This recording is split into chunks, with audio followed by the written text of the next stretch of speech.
Hey there, babies. Welcome back. So, last time you saw me sitting on this couch, we were talking about some of our favorite Dark Souls daddies.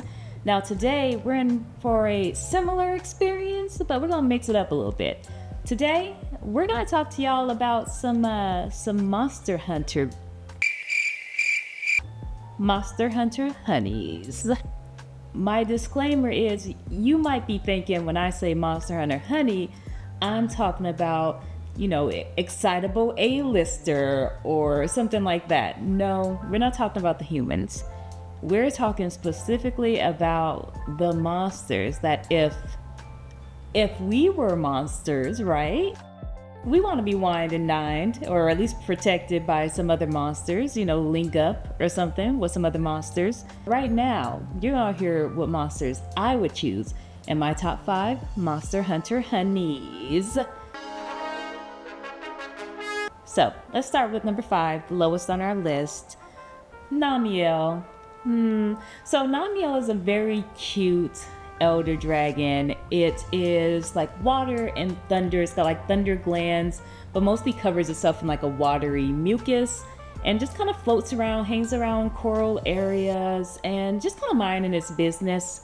It's very pretty, which is kind of the biggest reason it lands itself on this list. I like how beautiful it is, and I love that it is so resourceful with its powers. So Namel uses this water to kind of get around. It can fly, but it's a little bit slower, but it uses this water to increase its speed. So you'll see it like sliding around on the ground instead. It also will electrify its water to attack hunters. So it's very smart about how it uses its powers. My biggest issue with Namel is the fact that it is not aggressive enough. And while in the real world, we do not want a dude who is super aggressive, no one who's coming ready to fight or anything like that. But for the sake of Monster Hunter, we have humans with big old weapons trying to roll up on us and kill us. I need some aggression, and Namel just does not have that. It will protect itself if it feels like, but you have to as a hunter, be making an active threat against it. If you just walk by, Namel is just gonna shrug. But if you attack it, it'll attack back. And even when it feels like it's being attacked, it's really just trying to repel you. It's not out to kill you. It's not out to ruin your days, break some legs, nothing like that. It's really just trying to protect itself long enough to get out of that situation. Now, I will say again, it's super duper pretty. As someone who also likes to get kind of glitz and glamored up when I'm going out, Namel can definitely match the vibe. If y'all are going to the monster ball, y'all going out for a day at the monster clubs, Namel is gonna look just as good, if not better than you do. Y'all are gonna be in the mirror together, making sure you both look great. That's Namel. But if you're looking for someone who's going to be the protector, you gonna have to step into that role. You better hope you're a monster that is able to for real fight, and you're not a Kulu-Ya-Ku or something. Because otherwise, you SOL. So that's Namel. That's why he's number 5. Considering how big the Monster Hunter universe is and how many monsters there are in Monster Hunter, 5 I feel like it's still a good place to be. Next, we're going to jump into our 4 through our 1. Now, with the exception of number 1, 4, 3, and 2, I can count, could be probably mixed around. Depending on my mood, any of these 3 monsters could have gone in any of these different spaces. This is just how I woke up this morning. Let's talk about Bombaro.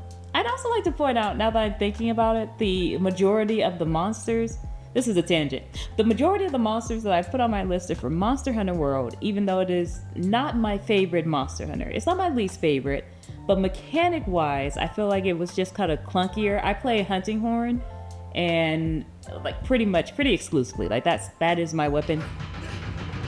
And the Hunting Horn in World is so much clunkier than I feel like most other iterations of it. And I like the heaviness. I like that they got the heaviness down, but there's still just something slightly off, I feel like, about playing it. I still played it exclusively, so it clearly wasn't off enough for me to stop playing with the Hunting Horn. but it was different. That said, I have to give World its props. It brought in some great designs for exclusive monsters. So with that tangent out of the way, Bombaro is this super dope, majestic looking, well, he's a wyvern, but like kind of moose looking wyvern. He has this like floofy, very honestly warm looking fur. The thing with Bombaro too is, unlike Namel, which I just mentioned, it is very keen on escaping the situation. Aggressive is not it in its name at all. That's not Bombaro. It's not going to seek you out, but if you come to it looking for a fight, it will show you a fight. It also is very resourceful with the type of attacks that it uses depending on what areas. And Bombaro is it's meant for the ice and snow. If you see it, it's the same color as the snow, very, again, like kind of like white fur, but it is just as likely to show up in a forest or wooded area, or even a volcanic area. And depending on where you see it at, it's going to use different attacks. It might throw a rock at you that leaves some lava behind. It might be grabbing giant tree trunks. It might be grabbing giant blocks of ice, all to assault the hunter with. And that's what we really need here, is I need to know that my monster is out there fighting hunters, so I don't have to. I don't need them leading the hunters back to me. Again, if I'm a little Kulu-Ya-Ku and a hunter runs up, I'm getting my behind beat. So I need to make sure that whatever monster I couple up with is willing to throw down. And Bombaro is definitely that dude. Number 3 is the homie, Naruga. Naruga it's a wyvern that is just sleek, black. It has other variants. All of the variants are very cool looking, but we're going with OG Naruga because I'm not really getting into variants like that, with the exception of, honestly, the next thing on this list. But anyway, Naruga is like very black, sleek, and sly. That's the thing we like about Naruga, is while it is aggressive, it's not one that's just gonna run up on a hunter. It's one that's kind of perched up somewhere where a hunter either can't see it at all, or if it can see it, it definitely cannot reach it, and it's waiting for its opportunity to strike.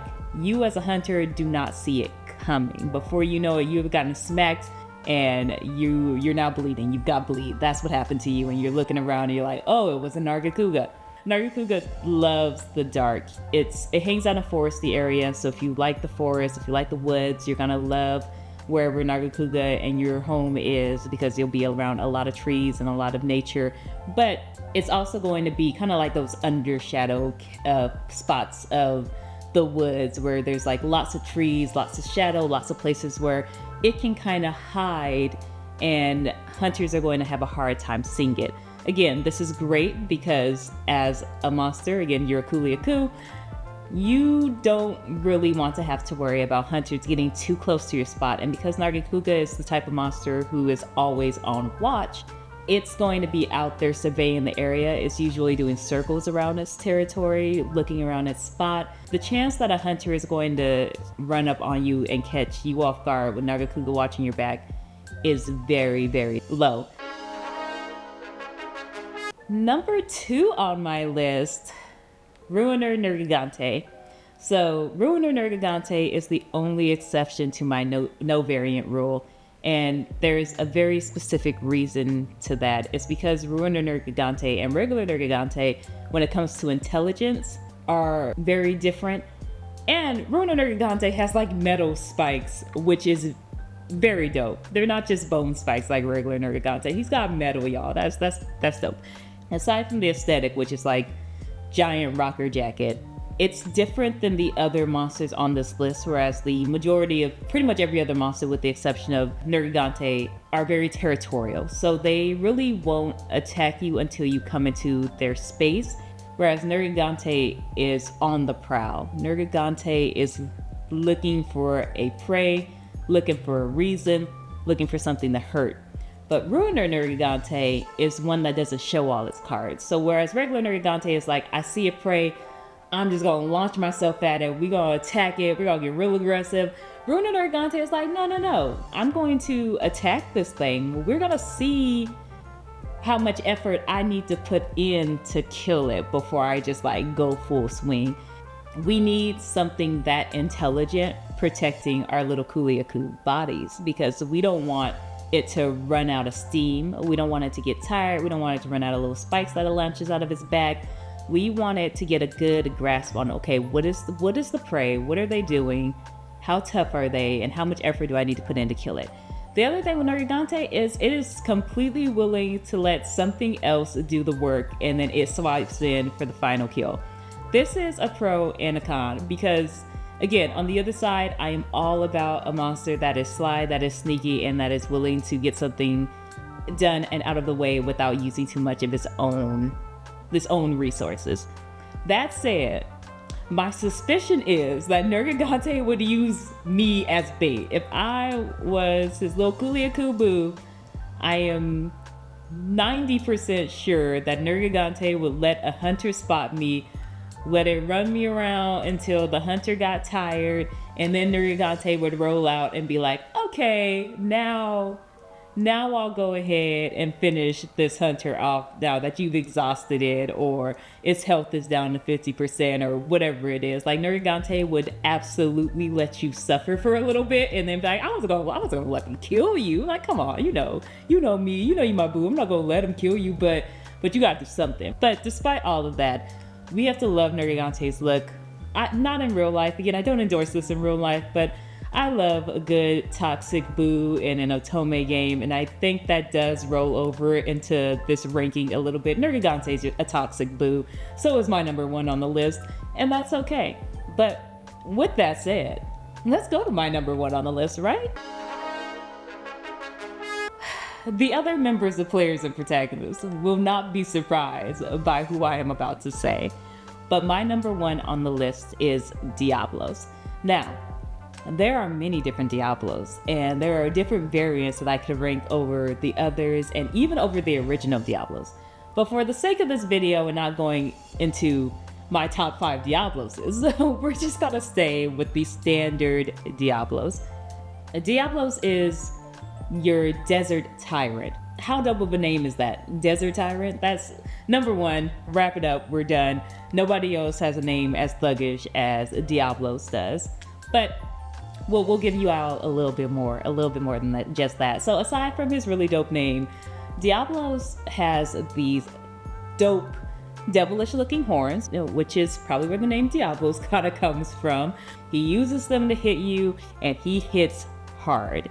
He is a very territorial and very, very aggressive monster. With the exception of Narugante, arguably the most aggressive monster on this list. Again, we don't want aggression in real life, but we do want aggression if you're a Kulu-Ya-Ku hiding from a hunter. Diablos, the moment you step onto anything that it considers its territory, you are a threat. It is not taking the time to assess and see what it is that walked on there. You could be a hunter, you could be a small dinosaur, you could be a squirrel. It doesn't matter what you are. You have stepped onto Diablos' territory, and now you must die. And that is how Diablos runs its entire life. And we love that. We literally don't have to worry about anything, because Diablos is going to kill it, whether it was truly a threat or not. Shrug. Diablos hides underground. You can kind of see a Diablos coming because there's like smoke sand coming out of the ground when it really gets into a run. But it's very easy to get snuck. It's very easy to be standing in the desert, minding your business, maybe cutting a cactus. I don't know what you're doing in the desert, but Diablos will roll up, and next thing you know, you are 30 feet in the air because Diablos has come from underground and smacked you with them little horns, and you have gone flying. And then you hit the ground and half your health is gone. Diablos is not only one who's aggressive, it's not hiding. It's not like Nargacuga where it's going to go Nightcrawler poof away into a corner and come back around and attack you. The biggest issue with Diablos, and this could be a pro or con, it really depends on your temperament, but it is pretty purely, at least regular Diablos. Again, there's different variants, but OG Diablos is pretty purely a desert kind of monster. So if you are hanging with Diablos, you are in the heat, you have to be okay with the heat, and you gotta be okay with like desert heat, not just regular heat. It also means you have to be okay with desert cold, because deserts pretty notoriously get really, really cold at night. So you have to kind of be okay with both of those extremes if you're going to be hanging out with Diablos. Diablos is also the only monster on this list that notably attacks other monsters of its own kind.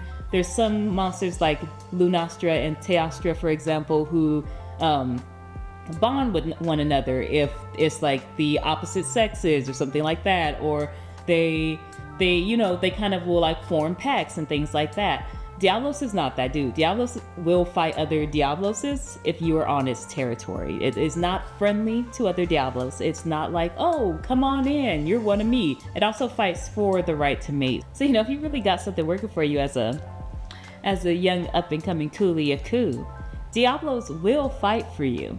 Don't like dudes in real life that fight for you. That's not attractive. In the monster world, very, very attractive quality to have in a monster that is trying to gain your favor. The only bad thing I can really say about Diablos, other than the depending on how you feel about the weather, the climate kind of situation, is the fact that, again, it's nothing to cut somebody off kind of monster. So if y'all were cool, or y'all were seeing each other and something didn't work out, the moment it no longer works out, you probably got like 5 seconds to get out of Diablos' territory before you go from being a boo thing to a part of the environment. The nice thing is it's an herbivore, so it will not eat you. It will just leave your carcass there to become a part of the decor. So, pro and con. And with that wraps up our list of Monster Hunter honeys. I would love to know not only just who your top Monster Hunter monsters are, but specifically, what monster are you hooking up with or even allying yourself with, right? Like, what monster is your ride or die monster? I'd love to hear from y'all. If you have any reason why any of the monsters on my list would either go higher, maybe for the exact reasons they were lower, Namel, or other monsters that you're just like, absolutely not, feel free to drop it in the comments. I love to hear from y'all. But until we get to the next slightly, possibly inappropriate ranking video, this has been Mars, and I'll see you all on another one.